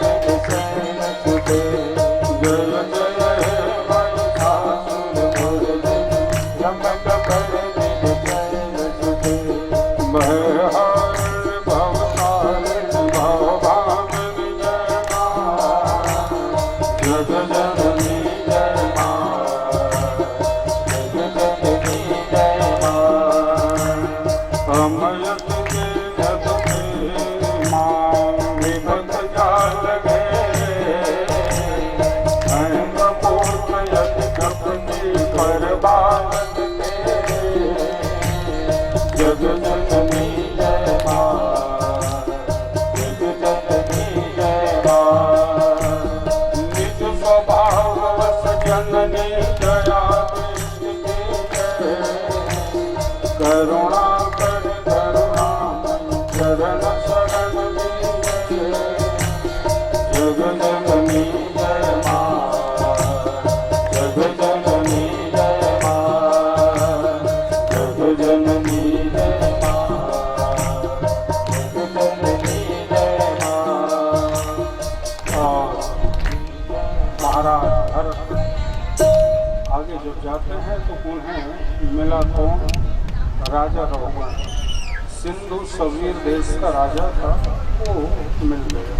उनकी पालिकी उठाई और महाराज रहुगण को दिव्य ज्ञानोपदेश को विदवादवादम। कोविद जैसे बात मत करो, क्योंकि रहुगण पूछने लग गया तुम कौन हो? मैं कौन हूँ इससे क्या मतलब है, तुम बताओ तुम कौन हो? कहा मैं सिंधु सवीर देश का राजा हूँ। कहा अभी तो तुम राजा हो, लेकिन कभी एक कहार राजा हुआ करते। ये तो ऐसा है कि माटी का लौंडा माटी के ऊपर बैठा है। बार बार पूछने पर यद्यपि महाराज जड़ भरत परिचय देना नहीं चाहते थे, लेकिन बार बार पूछने पर कह पड़े, फूट पड़े क्या अहम पुरो भरतो नाम राज। तो बार बार क्या पूछे मैं कौन? मैं भरत हूँ और उस भरत के नाम से इस देश का नाम भारत हुआ। अब तुम बात कर रहे हो अकोविद जैसा। अकोविद कोविद वाद वादम दिव्य ज्ञान से पूरित किया। महाराज जड़ भरत आए कहाँ? कुटिया में, और भगवत भजन करते हुए परम पद में प्रार्थना। सज्जनों, पंचम स्कंध में भरत जड़ भरत चरित्रों का आख्यान। दास्य संसर्ग दूषित। पिताजी तो महान विद्वान थे और कहा कि बेटा यज्ञ के कतिपय बातों को ध्यान पूर्वक जब देखोगे तब बात समझ में आने वाली, क्योंकि प्रैक्टिकल है। गौरी गणेश की पूजा करानी है तो अच्छी बात है, किताब लेके जाओगे और शुरू हो गए, लेकिन गौरी गणेश को रखना कैसे? ये तो प्रैक्टिकल देखोगे तब समझ में आएगा। लेकिन ये करते इसने क्या देखा, एक गणिका का, और गणिका से कहा कि मैं तुमसे विवाह करना चाहता हूँ। गणिका ने कहा महाराज आप ज्ञानी पुरुष हैं, क्या कर रहे हैं आप? बोले नहीं, तुम्हें मैं धर्मपत्नी बनाऊँ। और ब्याह कर ली, गृह त्याग करके वो गांव से बाहर एक कुटिया बना कर रहने लगी। तब लिखा नाम ना नष्ट सदाचार, सदाचार से नष्ट।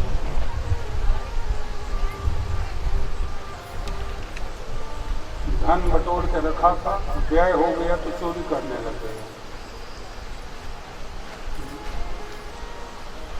और एक बार इनके यहाँ 4 संत आ गए। ब्राह्मण पत्नी ने भोजन के लिए निवेदन की तो संत लोग भोजन बनाए और पाए। कहा भोजन किया तो आशीर्वाद देना पड़ेगा। आशीर्वाद देने जो बुलाया तो दोनों को बुलाया, आशीर्वाद देते।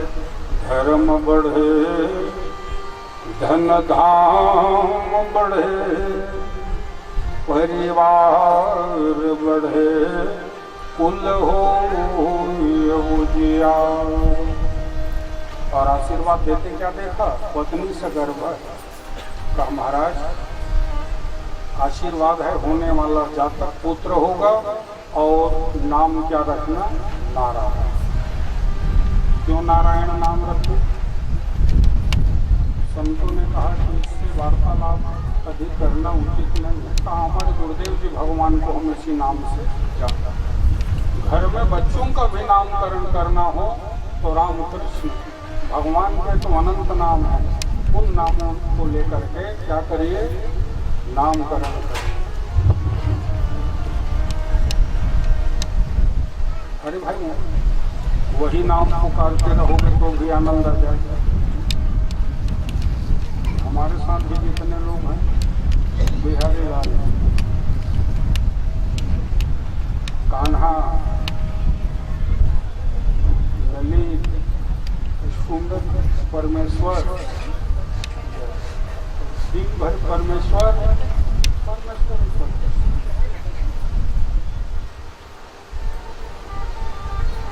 और सही में हुआ क्या, होने वाला जातक पुत्र हुआ, नाम क्या रख दिया, नारायण। मन लग गया नारायण में, सोते जाते उठते बैठते भोजन भी करते तो नारायण के संग भ्रमण करते। लेकिन एक दिन की घटना, क्या ब्राह्मण की पत्नी ने बुलाया भोजन के। अच्छा ये बताइए माताओं से फिर एक प्रश्न है मेरा, भोजन कराते हो, क्या कहते हो घर में? पति को, पिता को, अतिथि को क्या निवेदन करते?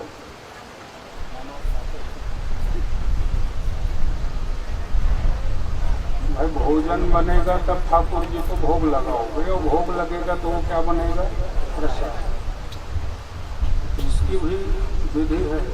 कई घर में तो दुर्दशा काल रहता है, चल खावे खर तो पेट इसने भर के काला खाता।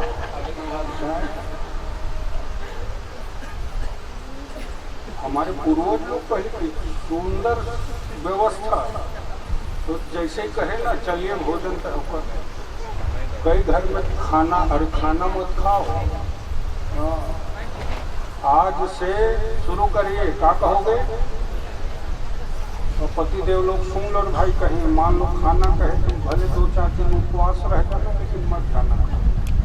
और भोजन ही कहे तब जाना।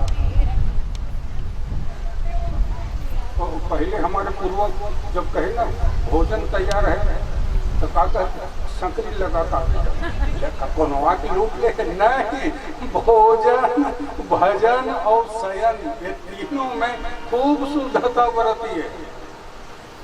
अब तो कहीं पोतिया कह दोगे जानेंगे नहीं। कौशे वस्त्र धारण करके क्या करते थे, भोजन करते, पानी पीढ़ा होता था। संस्कार जिसके घर में है आज भी भोजन कराएंगे तो पीढ़ा रखेंगे और उसके बाद फिर जल, जल के लिए भी दो पात्र। हाँ? अच्छा किधर रखें? अच्छा उसको रखें, उसको छोड़िए, पीना किस हाथ से चाहिए, किस हाथ से पीते हैं? सही मायने में सुनिए, दाहिने हाथ से पानी पीना चाहिए, बाएं हाथ से नहीं। इसीलिए हमारे पूर्वजों को देखना, जो वयोवृद्ध लोग हैं ना, वो करेंगे क्या, मान लो भोजन कर रहे हैं और ये पात्र जब उठाया ना बाएं हाथ से तो टिकाएंगे कहाँ? दाहिने में। तब अच्छा जल भी पीने विधि है। भोजने चामृतम मारी, दो लोग भोजन करने बैठे तो एक दूसरे को बताने लगा, अरे तुमको मालूम है कि नहीं, भोजन के मध्य में पानी पीना चाहिए। अरे कहा मध्य हो तब तो पीऊँ पानी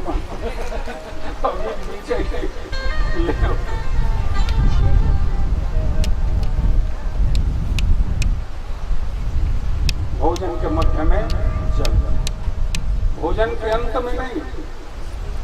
भोजनांते विषप्रदम, भोजन के अंत में वो विष का काम करता है।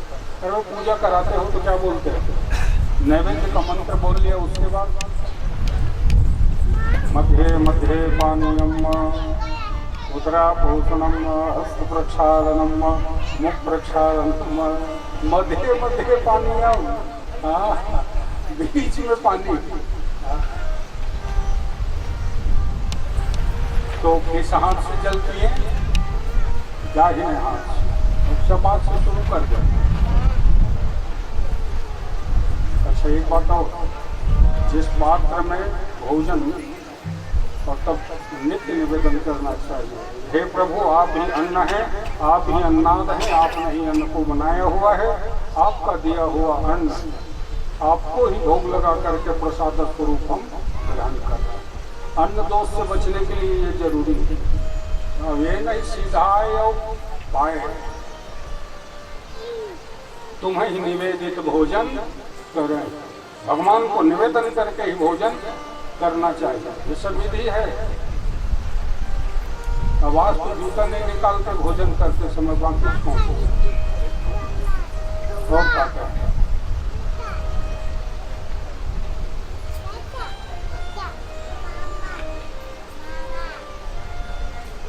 जिस थाली में अन्न रख करके भोजन करें उस थाली में हाथ भी नहीं धोना चाहिए। चलो आज कम से कम एक व्यवस्था बढ़ जाए, भोजन कर लिए तो हाथ वहाँ धो, कहाँ बेसिन वाश बेस्ट है, जाओ वहाँ हाथ धो ले।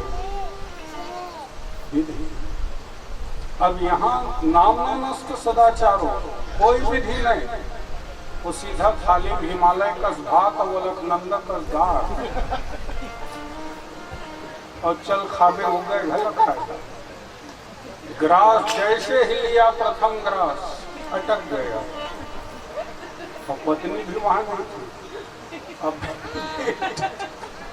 बेटा भी दूर खेल रहा था, जैसे ग्रास लिया अटक गया, चिल्लाने लग गए नारायण नारायण, लेकिन वो तो अटका हुआ था। नारायण बेटे को पुकारा, लेकिन सुना किसने? जगत नारायण ने, नगद नारायण नहीं सुना।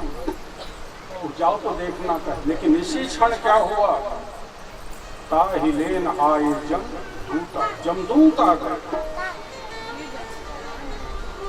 और अति आतुरता हरिजन आए। तत्काल वहां कौन आ गए? भगवान के पास। क्यों आए हो यहाँ?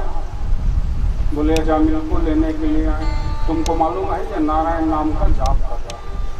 तब यमदूत कहने लगे नारायण तो इसके बेटे का नाम है, का बेटे का नाम हो चाहे बाप का नाम हो, है तो नारायण। अरे भाई अग्नि का गुण धर्म क्या है? जलाना, चाहे जानबूझ के स्पर्श हो तो भी अनजाने में हो, कि अनजाने में छोड़ देता है, नहीं जान रहा था नहीं जलाऊंगा, कहेगा क्या? जलाएगा, उसका गुणधर्म है। ठीक वैसे ही भगवान के चाहे अनर्थ में लो, आलस्य में लो, चाहे रावण कैसे लेता है? अनर्थ से।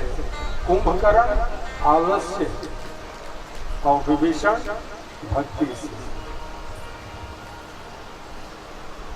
इसी ने तो कहा कि अगर विनोद भाव में नाम ले लिया जाए तो भी कल्याण है, लेकिन इसका यह मतलब नहीं कि विनोद भाव में ही नाम लें या अनक से ले या भगवान का नाम भक्ति पूर्वक लेना चाहिए।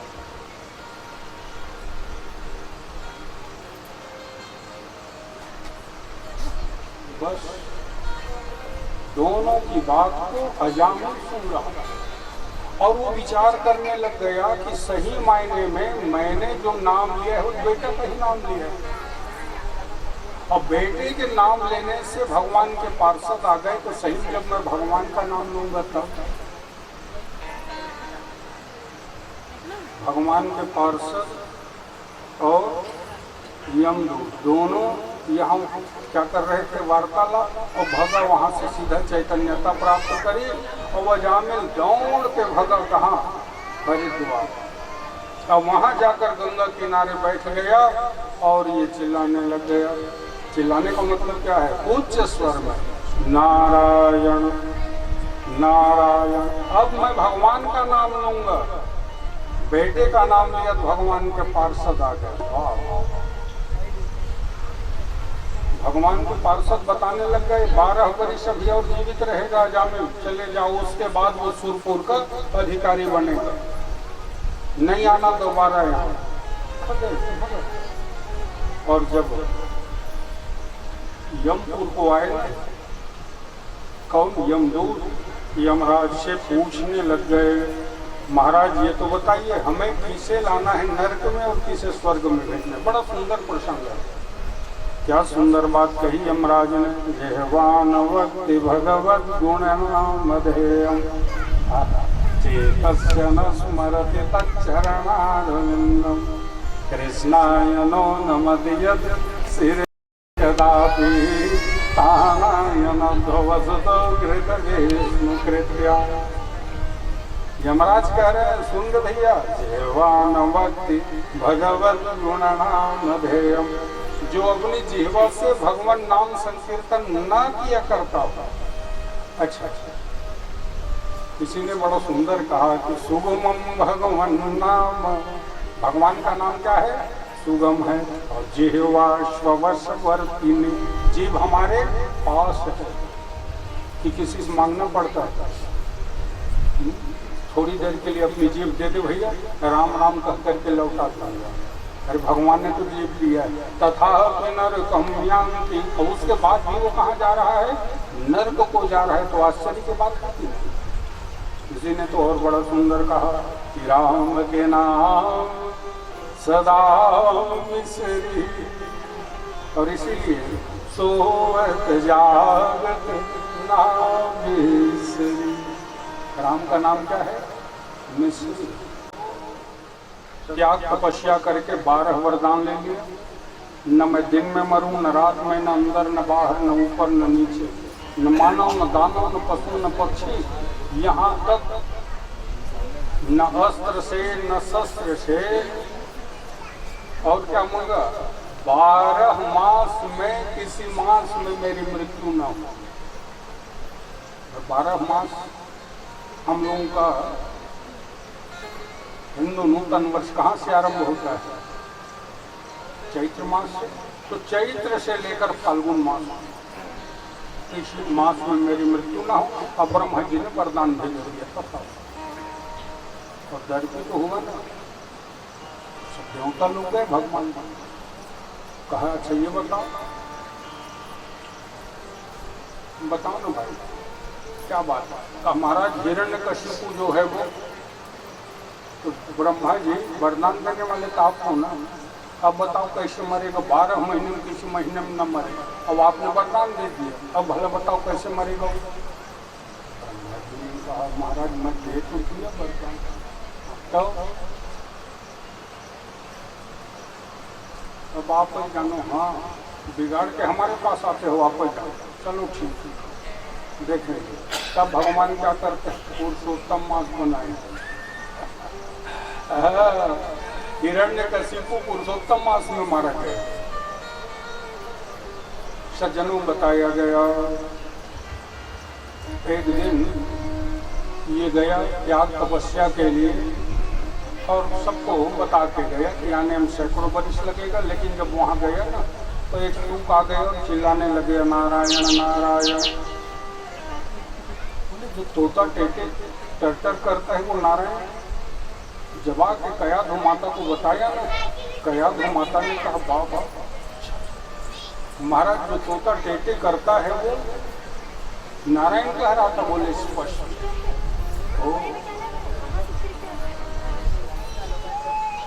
कयाधु माँ प्रसन्न हो गए। क्यों? जानती है कि जब भी नारायण का नाम लेते हैं तो क्रोध और गुस्सा कर नारायण मेरा बैरी है। लेकिन आज क्या कह रहा है? नारायण नारायण जपा लेना चाहिए। कयाधु जो माता है ना पतिव्रता है और भगवान की खूब पूजा पाठ करने वाली। दैत्य भले विरोध करे लेकिन दैत्य रानियां भगवान जी की खूब पूजा पाठ, चाहे वो मंदोदरी मैया ही क्यों ना हो। माता मंदोदरी खूब पूजा पाठ करती है।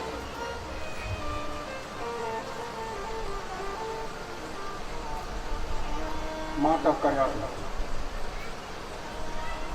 और भोजन के बाद जब शयन कक्ष में गए तो पादुका सेवन करने लगे और पादुका सेवन करते भी पूछने लगे महाराज तोते ने क्या कहा बताइए।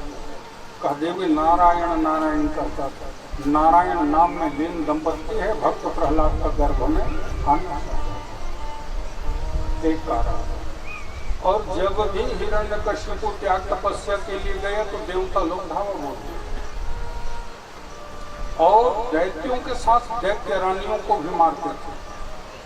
और ये घटना तब भी हुई थी जब हिरण्यकशिपु त्याग तपस्या में और महाराज इंद्र वज्रास्त्र चलाने वाले थे। किसके ऊपर? कयाधु के ऊपर। जब भक्त प्रहलाद माँ के गर्भ में था। क्या कर रहे हैं महाराज इंद्र? आपको मालूम है माँ कयाधु के गर्भ में कौन है? भगवान का भक्त। अगर इसे नष्ट कर दोगे भगवान कभी क्षमा नहीं करेंगे। तब नारद जी लेके चले गए कयाधु मैया और कहा मैया चलो मेरी कुटिया में, और लेके गए और जाकर के कथा सुना। और भगवान श्री कृष्ण की कथा सुन करके फिर कथा कौन सुना? माँ कयाधु।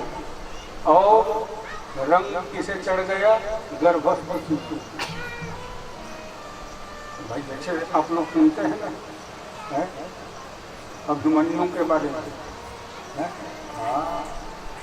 इसीलिए पुंसवन आदि व्रत विधान है। गर्भिणी माताओं को है ना उसका आचार विचार रहन सहन कैसे होना। क्यों भाई? सब चाहते हैं राम ऐसा बेटा हो, है कि?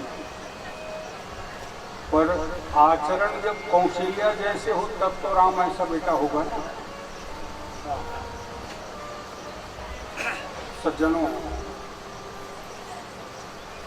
भक्त प्रहलाद कृष्ण रंग में गर्भ से ही रंगा हुआ और फिर माँ का संस्कार मिला हुआ। किसी ने शालिग्राम बढ़िया मत एक दिन ये गया कुंभकार के मोहल्ले में तो वो लोग भजन कर रहे थे। प्रहलाद ने पूछा भजन क्यों कर रहे हैं? क्या बताएं? अवा रची बिल्ली के बच्चे पूछते तो तुम्हारे ये राम नाम लेने से हाँ सुरक्षित रखेंगे। देखो भगवान कहीं न कहीं बोध कराते हैं। प्रहलाद खड़ा हुआ और क्या देखता है कि बिल्ली के बच्चे सुरक्षित। उसी दिन से वो दृढ़ विश्वास हो गया। अरे भाई ये बताओ हनुमान जी क्या कम है? लेकिन बोध कराना पड़ा कि नहीं उसको। काच उत्साह भी रहे हो बलवाना।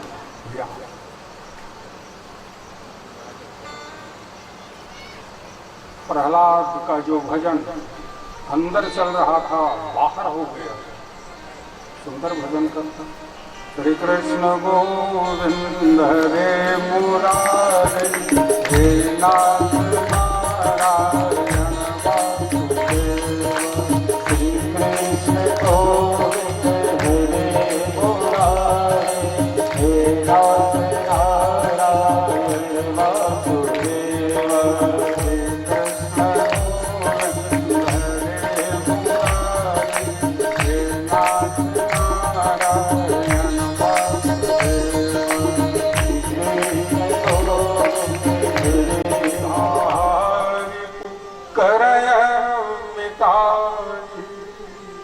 गोपद सिंधु अनल शीतला गरल सुधा। जिसके लिए विष क्या बन गया? अमृत। अग्नि से जलाता है, तो जब अग्नि से जलाया तो पूछने लग गया हिरण्यकशिपु, कैसे लग रहा है ये? कापस्यामि पद्मास्तरणास्त्रितानि। वाह, मुझे तो आनंद आ रहा है। आनंद आ रहा है, अग्नि जला नहीं रहा है। बोले बिल्कुल नहीं। पश्यामि पद्मास्तरणास्त्रितानि, मुझे तो ऐसे लग रहा है भगवान मुझे क्या करके रखे हैं। पद्म माने कमल, ओह कमल पर आप बिछा के रखे। और सीतानि सर्वाणि दिशान्मुखानि, सभी दिशाओं से मेरे लिए क्या बरसा रहे हैं? शीत माने ठंडकता। अग्नि जिसे क्या करता हो? शीतलता प्रदान करता हो। हुतासन चंदन पंक शीतल हो, गरल सुधा रिपुकरयमिता। गोपद सिंधु अनल शीतला। इससे भी थक गया तो क्या करता है? बोले दंता गजाना पुलिसाग्र निष्ठुरा। दंतेल हाथी के सामने ले जा करके वो डाल देता है। दंता गजाना पुलिसाग्र निष्ठुरा। लेकिन बाप वो दांत भी और पैर से दबा रहे तो भी प्रहलाद का कुछ बिगड़ने वाला नहीं।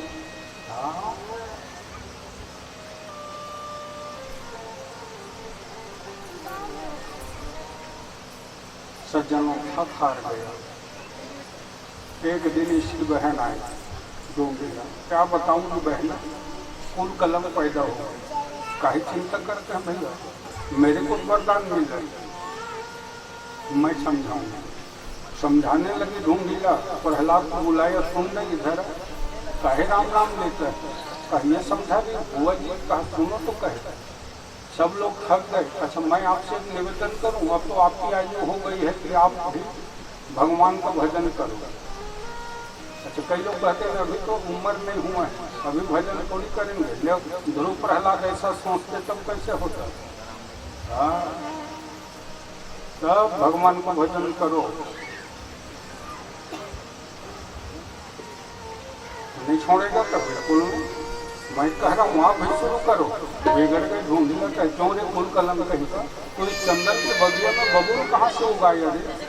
तब हुआ चंदन के बगिया में बबूल ना ना ना बबूल के बगिया में मैं चंदन हूँ जिसको आप लोग काटने में तुले हुए। नहीं मानेगा? हिरण्यकशिपु से कहा भैया नगर बाहर समझा व्यवस्था करा। कहते देरी करते करते व्यवस्था हो गई का। प्रहलाद को लेकर ढूंढ लाओ। हिरण्यकशिपु दल बल के सहित पहुंचा। कैसे करेगी? कब मैं बैठूंगी, गोदी में बिठाऊंगी, बस समझा रख देंगे। सही में गए तो बैठ गई, गोदी में बिठा लिया, समिधा रख दी गई। तो हिरण्यकशिपु ने पूछा तो कस बहन आगे लगाए लगे। वाह नहीं नहीं कसी एक विशेषता है। तो भर भर भर भर आगे बढ़े भैया देखा तो नहीं।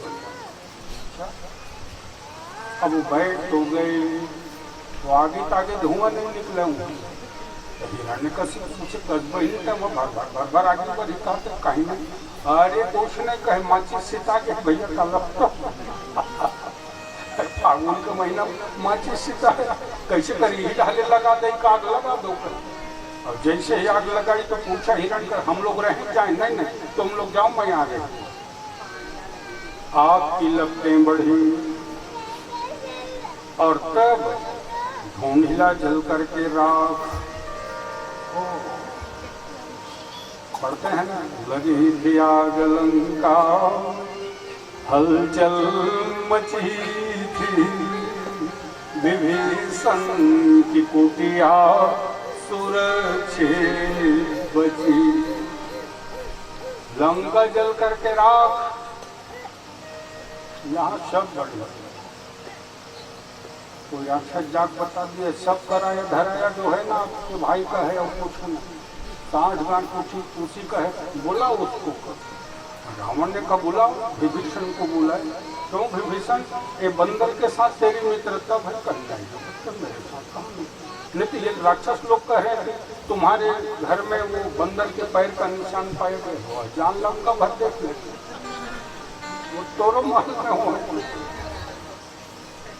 तो कश्र भाई कहीं आगे कहीं लगवा दे से नहीं भैया मैं आगे लगता ही लगवाए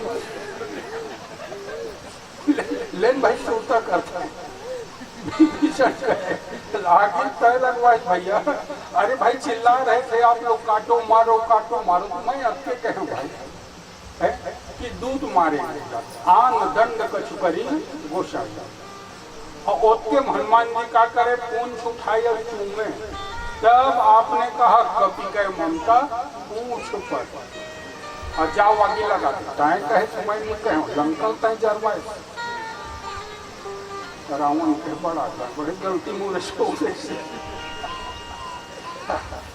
वो ये राक्षस नहीं से चुपचाप आप कान में करते। अच्छा महाराज ये बता एक सब है ना एक घर में वो राम राम लिखा है तिलक, क्यों विभीषण तुम्हारे घर में राम राम लिखा है कौन बताए? ये राक्षस मन बताओ और ये बताई चलते पतियाबे और मैं तो यहाँ नहीं पतियाबा नहीं तो क्या बताओ। अरे भाई ये बताओ मैंने जो राम राम अपने घर में लिखा है, रा का मतलब है रावण और माँ का मतलब है मंदोदरी। अब कत्ता में लंबा चौड़ा लिखते हूँ रावण मंदोदरी ओखल्य मैं राम ऐसे लिखा मैं तोर भगत हूँ बड़े भैया। अगर विकट परिस्थिति जब आवे ना तो बचे बर यही सूत्र के प्रयोग करना चाहिए। विभीषण के श्यामलता बताऊं मैं तो फिर एक क्षण राक्षस आ गया वो कान में पूछे लेकिन पूछ न सब लंका जल गए कुटिया का बने जल्दी तो क्यों विभीषण सारी लंका जल गई और तेरी कुटिया बन गई? वो कुटिया बन गई तो मैं माचिस थोड़ी मारा महाराज नहीं जल ऊपरे ऊपर कूदत फांदत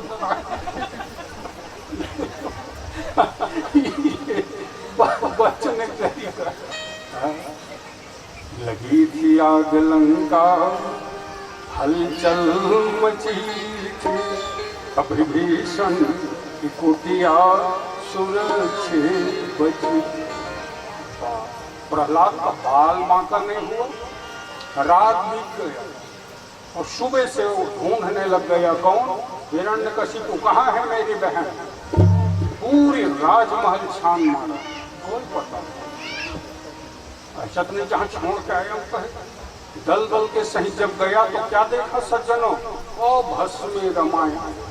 प्रहलाद वहां बैठा, असिर बैठा नहीं, हरे राम राम राम सीता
तुम्हारे पास है, ओ दर्द की दवा तुम्हारे पास है, दर्द की दवा तुम्हारे पास है, ओ सके गया थी मेरे पास